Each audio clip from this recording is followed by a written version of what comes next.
There's a letter to the editor in the Lancet of April 1956 that starts like this. Sir, scant attention seems to be paid by the medical profession and by food administrators to a very important change in the dietaries of the more civilized countries that has been occurring over recent decades with increasing intensity. I refer to a chronic relative deficiency of the polyethanoid essential fatty acids, EFA. These days we'd call them polyunsaturated. The letter continues. It is true that the matter was raised in your columns a year ago, but then no less a person than a professor of nutrition stated that such deficiency rarely, if ever, occurs in man. Professor Yudkin, however, has the disadvantage of not having worked upon EFA. Our own experimental work, humble in scope, combined with a careful assessment of the literature, has led us to exactly the opposite conclusion.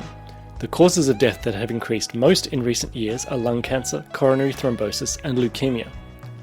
I believe that in all three groups, deficiency of EFA may be important. Your readers with stereotyped minds should stop reading at this point. The author of this letter was Oxford physician Hugh MacDonald Sinclair, who was the first to put forward a comprehensive theory as to how a nutritional imbalance of bad fats and good fats contributed to what he called diseases of civilization. The controversy that he described has, in a way, continued to this day, as outlined in a Viewpoint piece in December's Internal Medicine Journal titled, Omega-3 Fatty Acids and Cardiovascular Prevention, Is the Jury Still Out? In today's episode of IMJ On-Air, we'll hear from lead author Professor Christian Hamilton Craig. The journal and this podcast are both produced for the Royal Australian College of Physicians, to which I am but humble servant Mick Cavazzini. Now, Hugh Sinclair's hypothesis was largely ignored for 15 years, but in 1971, Danish researchers published the results from a cross-sectional study of Inuit people living on the west coast of Greenland, who, as you can imagine, ate a fish-based diet rich in polyunsaturated fatty acids.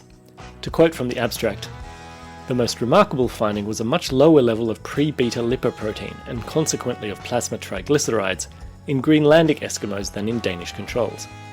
These findings may explain the very low incidence of ischemic heart disease and the complete absence of diabetes mellitus in Greenlandic Eskimos. End quote. Basically, the polyunsaturated fatty acids known as omega-3s were turning up in tissue after being consumed in fish, and that association between a fishy diet and lowered cardiovascular risk has been replicated in other population studies over the years. So much so that since 2002, the American Heart Association has recommended that all patients with documented coronary heart disease consume 1,000 milligrams of omega-3 fatty acids per day, preferably coming from oily fish, of which a serving size of 100 grams should do the trick. For patients without documented CHD, a serving of fish at least twice a week is recommended, or also other foods rich in linolenic acid, such as flaxseed, canola, soybean, and walnuts. The 2008 guidelines from the National Heart Foundation of Australia are pretty much identical. But here's the rub. Despite the compelling epidemiological evidence and preclinical evidence, the findings from intervention trials have not always been consistent.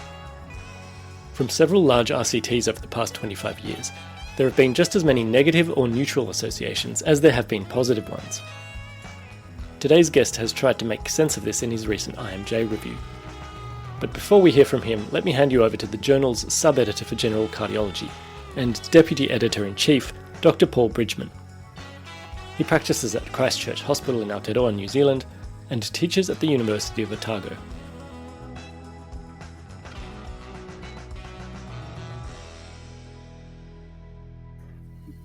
Kia ora katoa, everyone.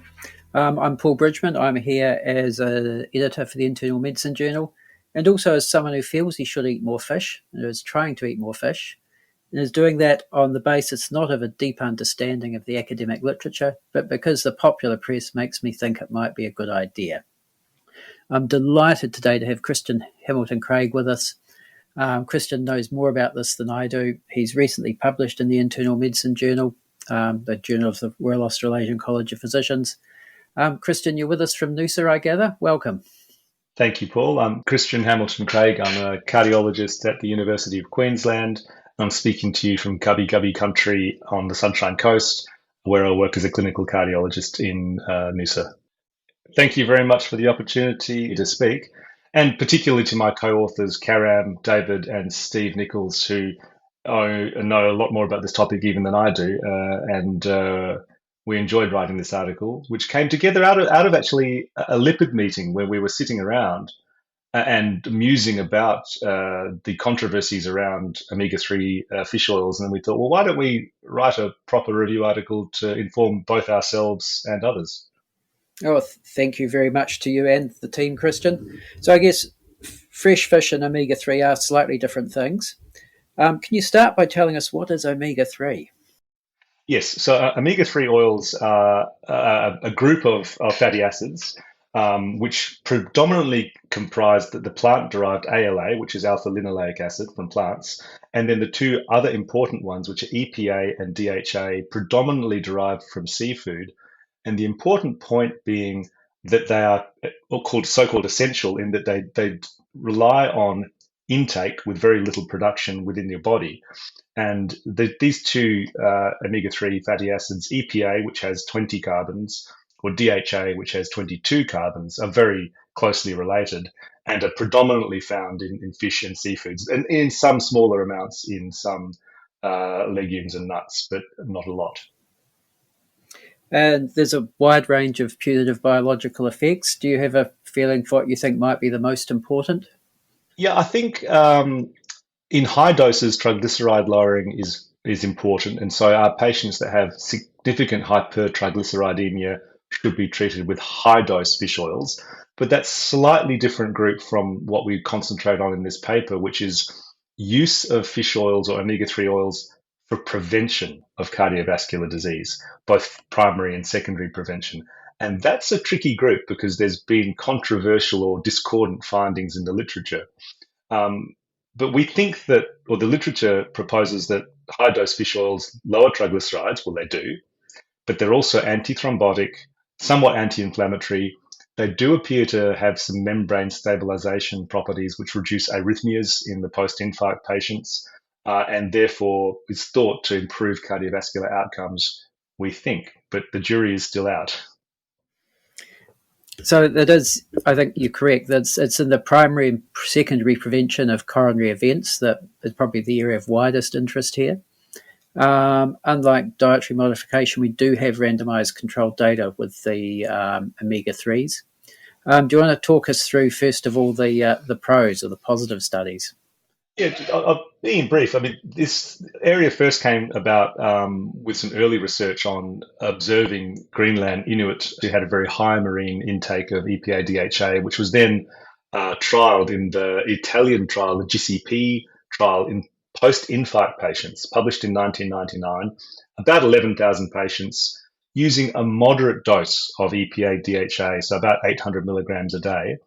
In that particular trial, they showed a decrease in cardiovascular events, particularly in arrhythmic sudden cardiac death post-infarct.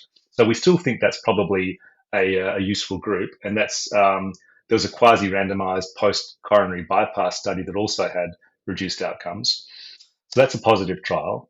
This was followed by two other positive trials, which are different. There's a Japanese intervention trial, which used EPA alone. And I think later we'll discuss EPA versus combined EPA DHA, but the Japanese trial didn't have a placebo group. So there was a reduction in events, but it's not a placebo-controlled trial.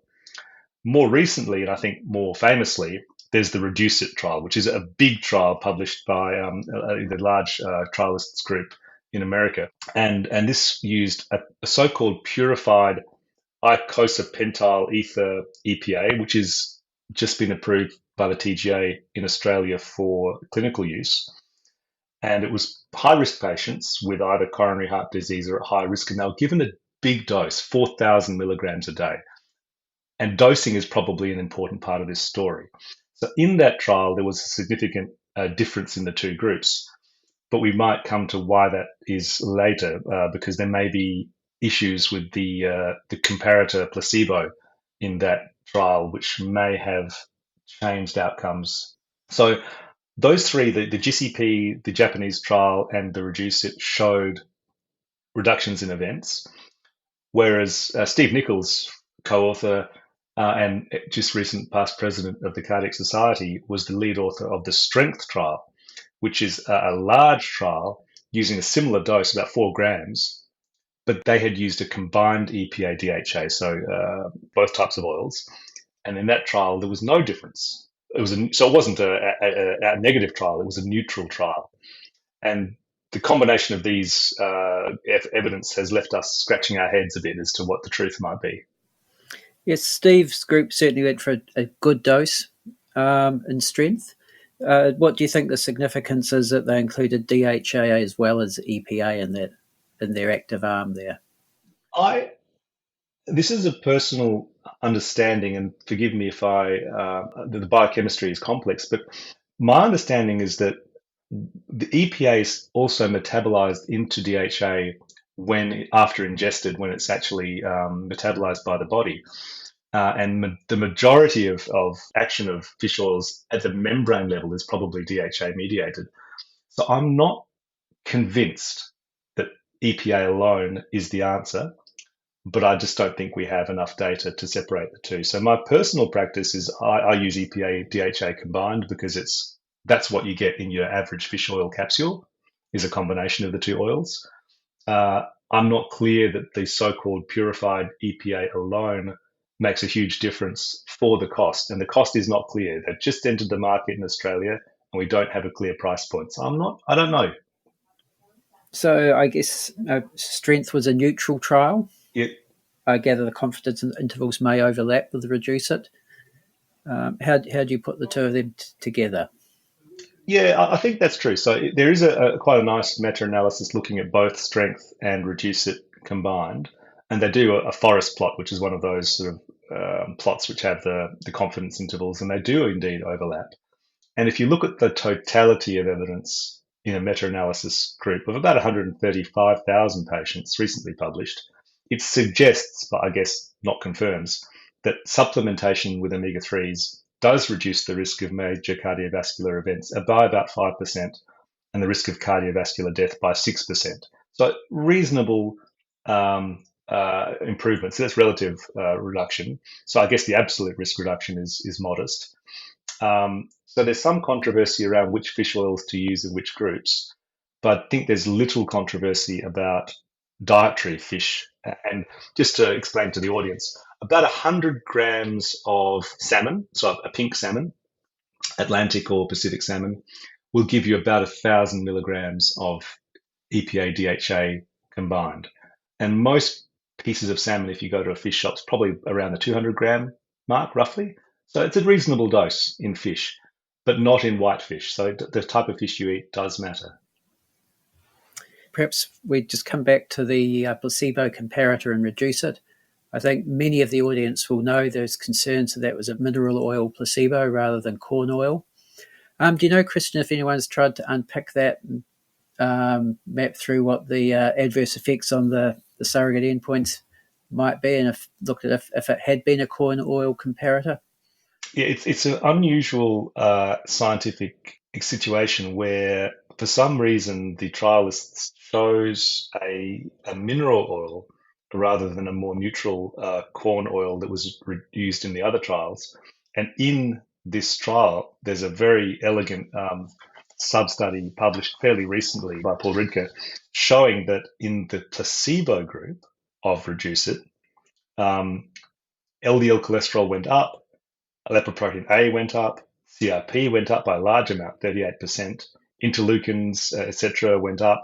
And so the so-called placebo group actually had a worse biochemical profile, possibly due to the placebo itself, than the treated group. And the problem that creates is that the difference between the two groups may be attributable in part to a so-called toxic effect of the placebo. No one's actually unpicked how much of an effect that had. In the response by the authors, they said it had a so-called small or difficult to measure effect, but it really casts doubt on the reliability of that trial in terms of the efficacy of the fish oil as opposed to the toxicity of the comparator. And all of the other placebo-controlled arms, such as Jupiter, Cantos, and Strength, used a corn oil, which is neutral. So I think that leaves the science of it in equipoise. So is it fair, Kristen, to ask you, how often do you eat fish currently? Yeah, it is fair. I live in Queensland, and in fact, the access to good quality oily fish isn't as good in Queensland as other states. I think most of it gets exported. So I try and get to eat fish twice a week if I can. And I do take some omega-3 supplement. I take one capsule of triple strength fish oil, and a triple strength oil has about 1,500 milligrams of EPA DHA. But in a primary prevention patient such as myself, without having had a previous event, the the benefit of EPA DHA supplementation may be very small. So one of the things we can do is actually measure the EPA DHA effect in the body. And maybe just to clarify before you do, sorry, when you're talking about your supplementation, Christian, or even these trials, we're talking daily capsules of 1,000 milligrams. Yeah, if it's a patient who is in the high risk groups, and that is established coronary artery disease, secondary prevention, left ventricular dysfunction, or prior bypass surgery, then I use about 2 capsules a day. So a reasonable dose of a triple strength fish oil. Triple strength fish oils are slightly larger capsules, but obviously much more potent than the single strength. And the single strength capsules that you get cheap from the pharmacy, you probably have to have 5 or 6 a day, which people don't do. So I just recommend ordering a triple strength online or from your local pharmacy and having 2 a day. It's, as you say, it's hard to imagine anyone having 5 capsules a day, and it's hard to imagine anyone but the Inuit eating that much oily fish per day. Yeah, that's right. So it can't be the only source, or as you say, in primary prevention, maybe it's not that essential, inverted commas. Yeah, I think the evidence doesn't really support prevention with primary prevention using fish oils. I think in our paper, we sort of try and distill down what are the 3 groups that have the greatest benefit from fish oil supplementation, and they are patients at secondary prevention, patients who with ejection fraction below 50%, particularly after a myocardial infarction, and interestingly, those patients that have low omega-3 levels.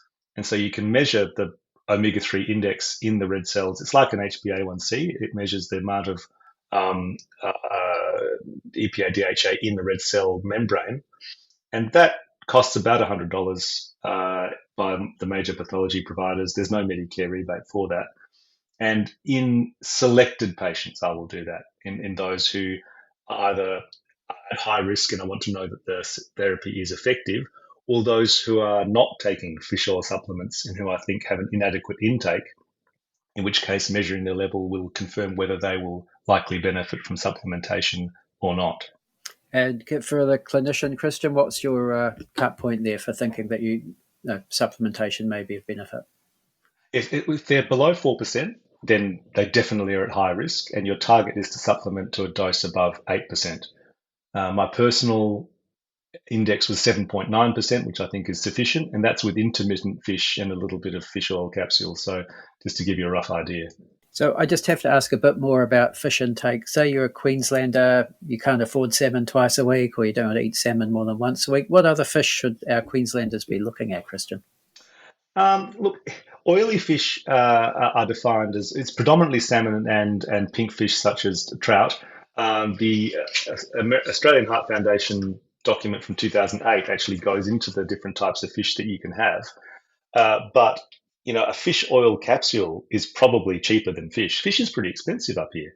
And just to remind the audience, fish oils are actually not derived from fish. They're derived from the algae that the fish ingest, and then that algae is metabolized into the omega-3 oil. So it really is a plant product if you look at the very beginnings of it. And you can get pure plant-based omega-3 oils that don't have fish in the production, and then derived from algae for those vegan patients or patients with dietaries. Christian, we've talked about fish oil. How about krill oil? Well, David Colquhoun has lectured us on this in the past and says that he calls krill oil con oil, somewhat facetiously, but it's a very expensive way of getting the same product. So there's really no difference in the type of fish oil that you have. What the person needs to look at is the back of the bottle. How much EPA DHA are you getting in a dose? And you need at least 1,000 or maybe 2,000 milligrams of the active ingredient.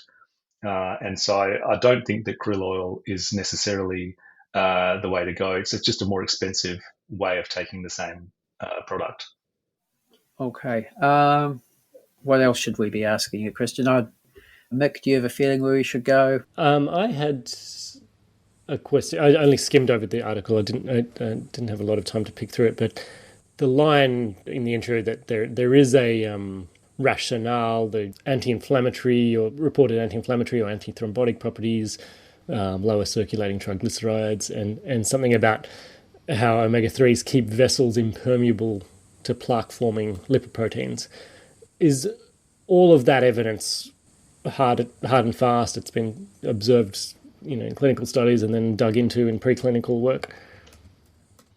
Yeah, I think the preclinical work and the biochemical background is sound.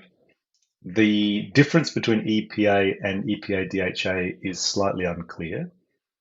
I think it's an area which does attract interest from both public health providers and the general public themselves. So they're interested. People want to know, should they be eating fish or fish oils? And therefore, there is an imperative to improve the evidence base and tighten up the science. And really what we would need to do is have a appropriately powered large-scale trial in patients with an adequate dose of fish oil, in whom the effect is accurately measured so that we're measuring their omega-3 index, and then with a comparator that's genuinely neutral placebo. So that would be the next step, and that would probably have to be a fairly large-scale funded trial. And currently I'm not aware of any plans to do such a trial. And where are the guidelines at the moment? Typically just point to secondary prevention, people with a documented history of coronary heart disease. Predominantly, yes, because they're the groups in which omega-3 supplementation has been shown to have benefit in multiple trials and meta-analyses. So you wouldn't change anything about what's been said in those? I don't think so. I think the only change I really learned out of this is that, a bit like anywhere else in medicine, if you can measure something and measure its effect, you probably should. And so I offer that to patients. I don't push for it, but I think if you really want to know if you're giving someone a treatment and that treatment is effective and it's a measurable effect, then you should probably measure it in that individual. Because just to deepen that, fish oil consumption, fish oil absorption, and fish oil dosing are all factors. And so people can be consuming a reasonable amount of fish but not absorbing it, for example. And hence their omega-3 levels really are the key to unlocking this whole area, I think. Yeah, there's certainly a lot of work to be done there. There is. Thank you, Christian. I think very helpful to unpack the science for us there. I'll continue to eat fish because I enjoy it, and I'm now much more informed of the scientific evidence and the uncertainties really that we all face, we all have about this. Excellent. Thank you very much for the opportunity, and I hope people do continue to eat fish. I think the other closing comment I would say is that there's certainly no harm and definitely some benefit. So the benefit outweighs the risk.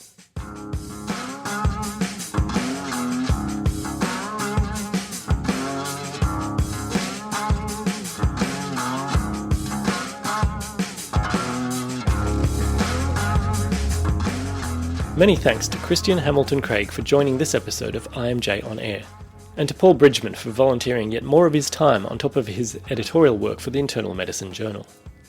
Neither guest has any conflicts of interest to declare. At our webpage racp.edu.au/podcast, you'll find a transcript of this episode, complete with links to all the academic references, including of course the article, Omega-3 Fatty Acids and Cardiovascular Prevention, Is the Jury Still Out? All members of the RACP have free access to the IMJ, the Journal of Paediatrics and Child Health, and the Occupational Health Journal, the three academic publications of the Royal Australasian College of Physicians. And you also have access to a library of hundreds of video lectures designed around the trainee curricula. These can be found at elearning.racp.edu.au, along with other online courses helping trainees to prepare for divisional exams. For fellows, there are courses walking you through activities that meet the MBA's requirements of strengthened CPD, via auditing of one's practice outcomes and collecting feedback. This podcast was produced on the lands of the Gadigal people of the Eora Nation.